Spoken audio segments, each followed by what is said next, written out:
इसी के दौरान एक क्वेश्चन और पूछना चाहूँगा हुँ, आपसे हुँ। कि आपको लगता है कि महिलाओं को ज़्यादा एंटरप्रेन्योरशिप का चांसेस नहीं मिलता है हमारे इंडिया में या फिर उन लोगों को वो स्टेज नहीं मिलती है हमारे इंडिया में जिनके कारण वो लोग ग्रो नहीं हो पा रहे हैं। तो इसके बारे में आपका क्या कहना है? नहीं, बेंगोली में ही कंटिन्यू कीजिए, আচ্ছা ज़्यादा দেখো, बेटर रहेगा। আগামী বেঙ্গলি বা মেয়েদেরকে তো কিন্তু এখন অপরচুনিটির অভাব নেই ওয়েস্ট বেঙ্গলে। কিন্তু তাদের অ্যাক্সেস দেওয়া, তাদেরকে প্ল্যাটফর্মস দেওয়া, তাদেরকে শিখিয়ে দিয়ে হ্যান্ড হোল্ডিং সাপোর্ট দেওয়া সেটা কিন্তু অভাব রয়েছে।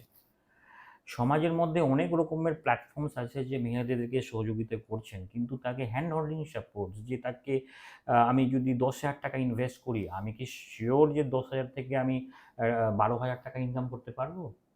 ১২ তৈরি করতে পারবো কিনা? এই যে একটা নেগেটিভ যে ভাইরাস যে থাকে, এই রাষ্ট্র বিকাশ কেন্দ্র এই জিনিসটাকে দূর করবে।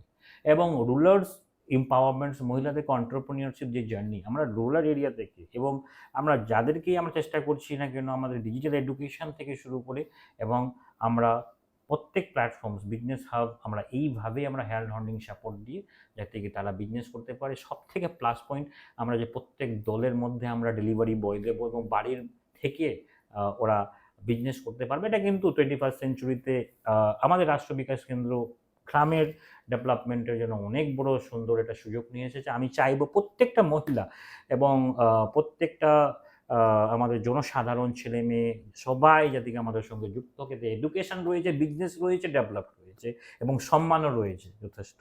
তো আমি চাইবো প্রত্যেককে আমাদের সঙ্গে যুক্ত হোক।